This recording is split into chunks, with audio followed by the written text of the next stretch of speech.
Bom, então começamos aqui com essa propagação, né, ou transmissão do calor. É verdade que a própria palavra calor já pressupõe, de alguma forma aí, que seja uma transferência, tá?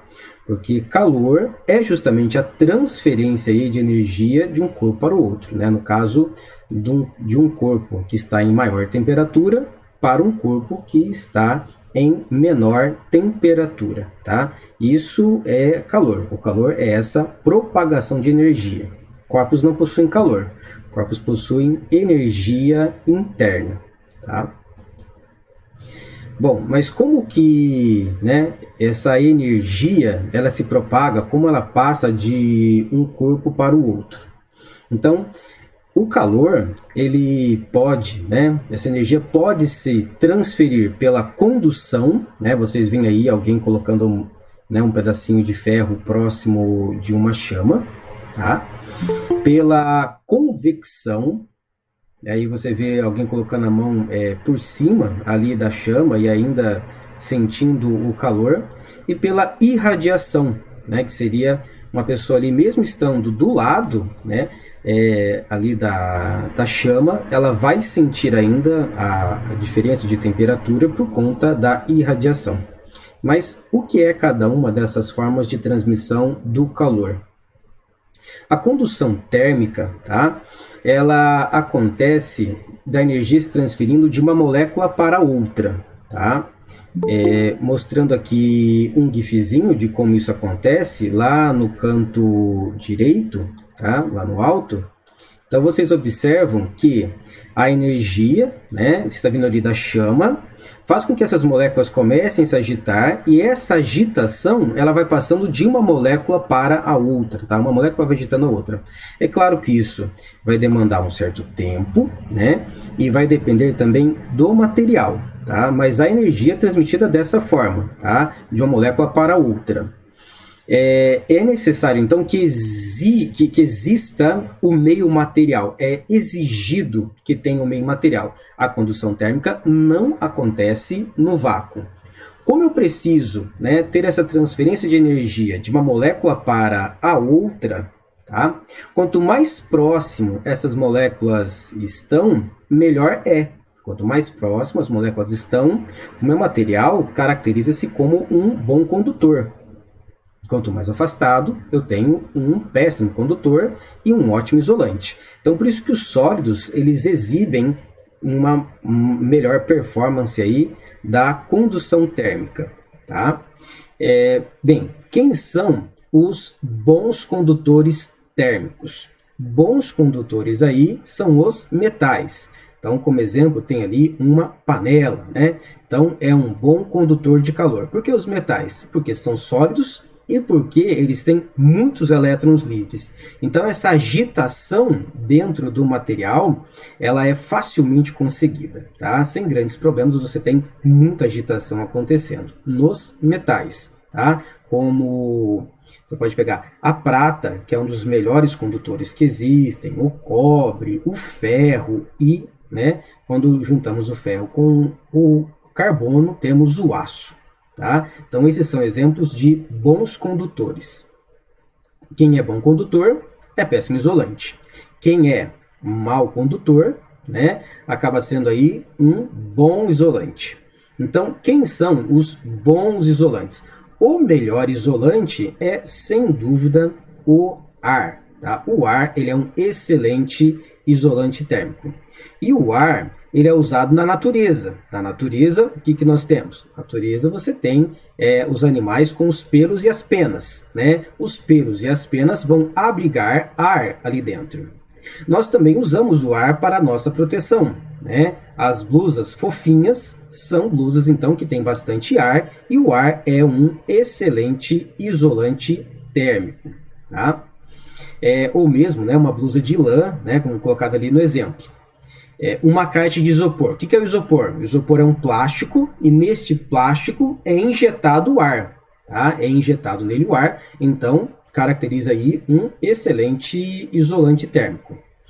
Um isolante térmico, né, diferente talvez para a gente, é o gelo. O gelo é um excelente isolante térmico, tá? Por conta de que quando a água passa do estado líquido para o estado sólido, acaba ficando com alguns vazios ali no meio, né? Porque adquire um formato hexagonal.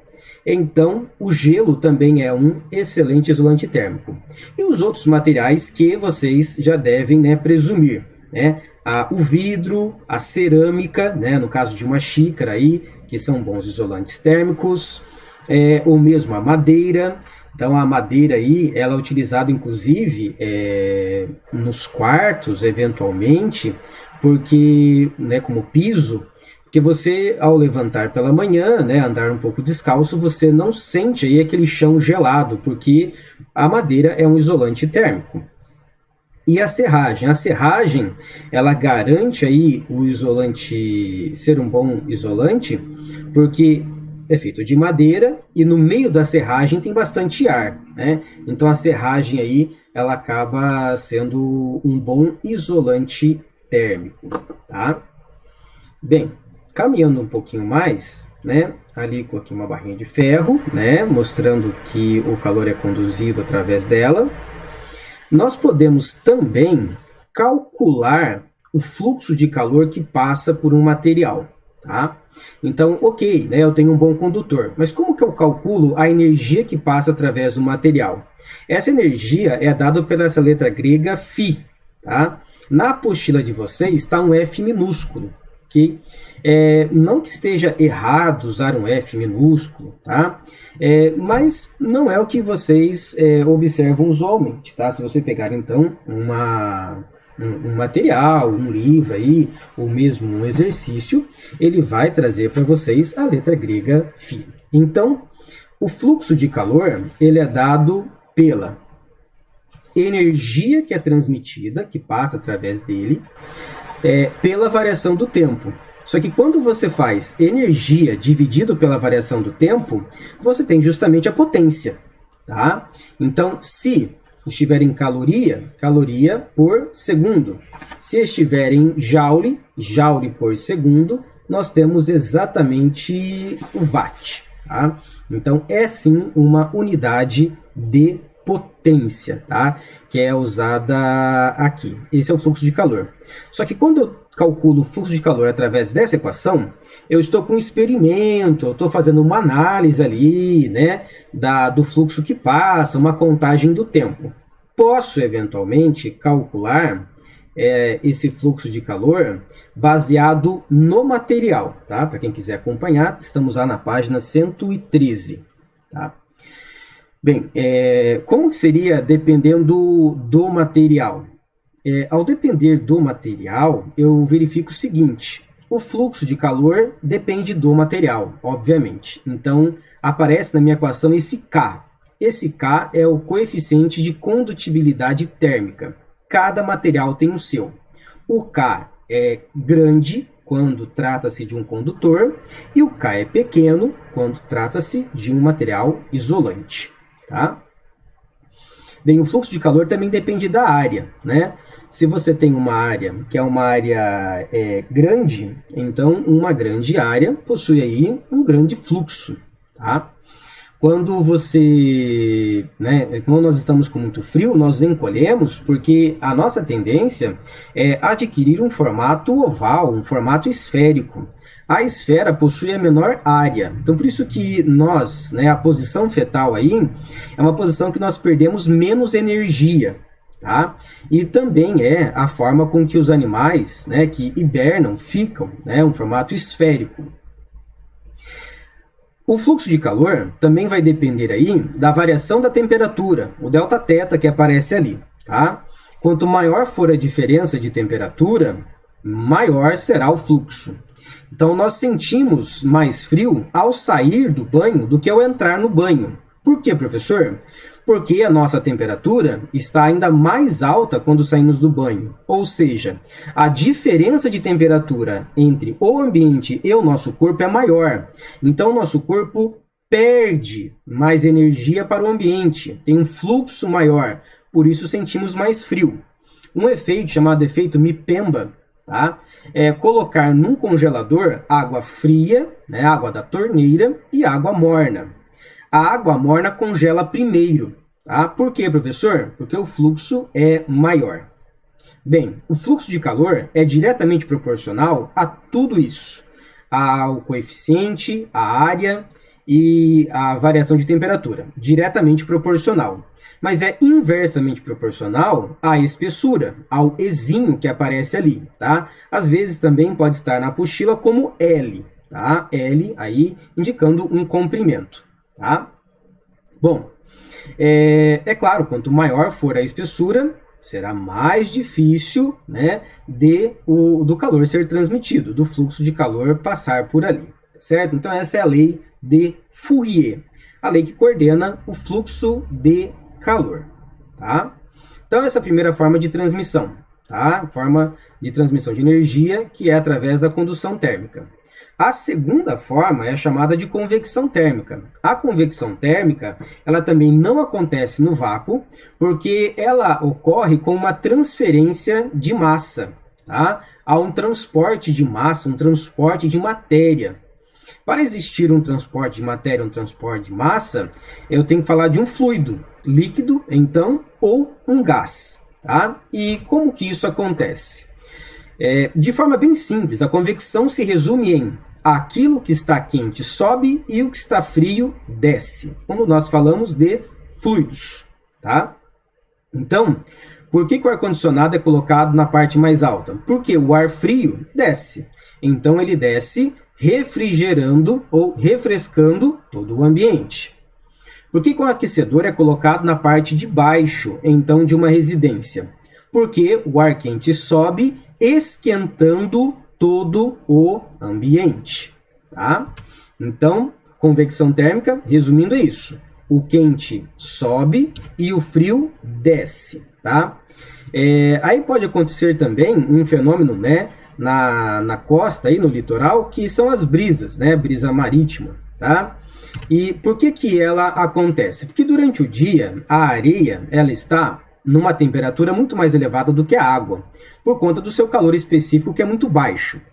Dessa forma, vai existir, né, uma corrente de ar que está saindo, né, da areia, subindo. Isso vai puxar o ar do mar, né, da água. Então existe essa corrente de ar que sopra do mar para a terra durante o dia. E à noite nós temos o inverso. A água durante o dia recebe toda a energia e à noite, então, ela libera essa energia. E aí a brisa marítima, ela inverte, ela sopra agora da terra para o mar. Tá? Então vira a chamada brisa terrestre. E isso acontece por conta do fenômeno da convecção térmica. Tá? Nas geladeiras antigas ou nas geladeiras que tem só uma portinha, talvez um frigobar, tá? Você tem a parte em menor temperatura na parte de cima. Então o ar frio ele vai descer refrigerando tudo que está dentro da geladeira. O ar então acaba esquentando, sobe pelas laterais, troca, né, calor no congelador e o ciclo começa novamente. Então isso aí é a convecção térmica. E por último, nós temos a irradiação térmica. Irradiação quer dizer transferência de energia. Tá? Irradiação aqui, lá radioativo, professor. Irradiação, radioativo, rádio, né? Vem do latim que quer dizer transmissão de energia. Tá?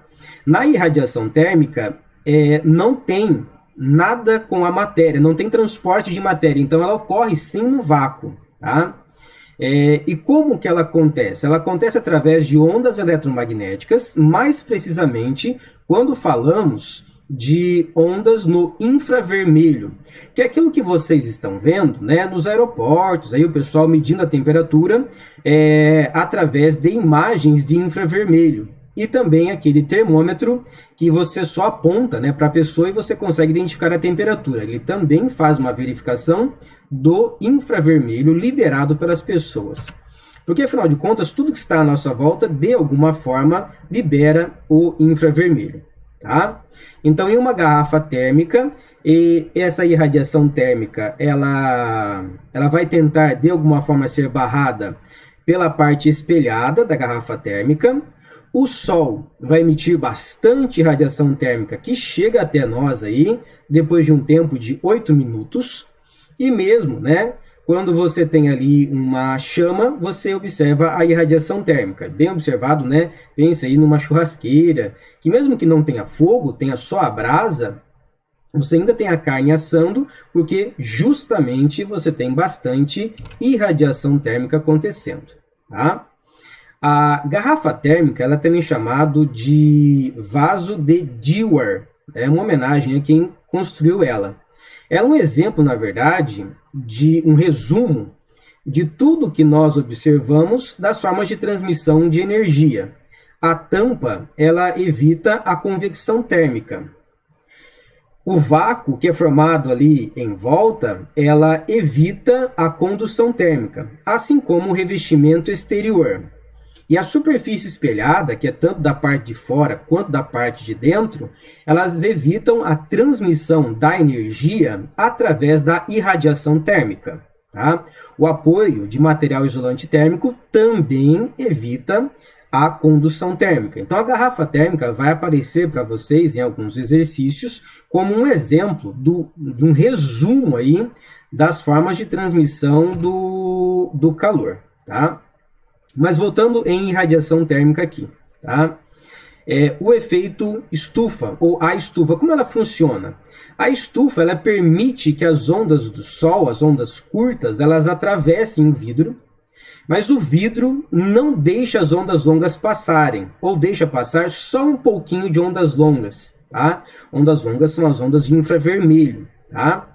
Então, essas ondas longas ficam armazenadas ali, e esse efeito estufa é observado dentro de um carro, que mesmo agora, né, nesse outono, você deixa ele no sol e ele fica bem quente por dentro. Por quê, professor? Porque o sol entra, né, a energia solar entra, mas ela não sai, tá? Por conta do vidro. As estufas são usadas, né, para cultivar plantas aí, porque essa temperatura um pouco mais elevada faz com que a produção seja maior, as plantas crescem um pouquinho mais. E como o ambiente é fechado, também você consegue controlar melhor as pragas, tá? Isso então faz com que esses alimentos tenham um pouquinho mais de qualidade, né? E a quantidade seja um pouco maior também, e isso acaba independendo da estação do ano, tá? Esse efeito estufa, ele pode acontecer na Terra também, pode não, ele acontece na Terra, mas tome muito cuidado em dizer que ele é um problema exatamente, tá? Por quê? É por conta do efeito estufa que existe a vida na Terra. Se nós não tivéssemos a atmosfera, seríamos igual Mercúrio. Mercúrio não tem atmosfera. Não tendo atmosfera, não tem efeito estufa, ou seja, as temperaturas elas são elevadíssimas durante o dia, você chega em 400 graus durante o dia, mas chega em menos 120 durante a noite, porque o efeito estufa mantém a temperatura ao longo do tempo. Mas é claro, né? Se você tem uma emissão de gases poluentes, gás carbônico, monóxido de carbono, metano, o efeito estufa ele fica um pouquinho mais acentuado. O efeito estufa se acentuando um pouquinho mais, ocorrem elevações de temperatura que podem provocar mudanças climáticas. E podemos, eventualmente, virar Vênus. Vênus tem um efeito estufa que faz com que a temperatura de Vênus seja, em qualquer estação do ano, em qualquer momento e em qualquer lugar, 450 graus Celsius. Tá? É claro que uma temperatura bastante elevada para que exista a vida da forma como que nós conhecemos. Tá? Então, o efeito estufa ele tem a sua parte boa, né? Mas ele tem um problema de que ele pode tornar-se um problema se a temperatura elevar-se demais, né? Então existe esse problema no efeito estufa, tá bom? Bem, aqui alguns exemplos, né, nos quais nós conseguimos observar as três formas de transmissão do calor. Então, uma chaleira tem a condução térmica acontecendo, tá? Acontecendo aí na parte de baixo, ok? Quem é Gustavo, pessoal? Martelo. Fechou, valeu. Então, convecção térmica acontece ali na parte de baixo, tá? No metal. Convecção térmica dentro dela, né? A água quente sobe, a água fria desce, tá? E a irradiação, que mesmo, né, que você não toque nela, mas aproxime a mão próximo da chaleira, nós conseguimos sentir de alguma forma que ela está numa elevada temperatura. Joia? Amanhã nós vamos resolver esses exercícios aqui, tá? A apostila de vocês, a apostila do cotidiano, do dia a dia ali, não tem muitos exercícios nessa parte numérica. Então, eu vou fazer aí esses 5 exercícios. Vocês conseguem fazer sem grandes problemas, tá? Pegando aquela equação que eu coloquei e lendo o enunciado, conseguem fazer aí pelo menos uns 3 exercícios desse. Tá bom? Mas eu vou resolver eles todos amanhã. Então, se alguém quer um desafio, o desafio seria esse, tá? Resolver esses exercícios. A tarefa de hoje para amanhã é que você, então, faça um resumo de todo esse conteúdo no caderno de vocês, tá? Eu vou colocar lá no portal para vocês, então, fazerem um resumo de todo esse conteúdo no caderno de vocês, tá joia? E aí eu resolvo esses exercícios numéricos e vamos, então, caminhando com os nossos assuntos. Tudo bem, pessoal? Alguma dúvida, então? Fechando aqui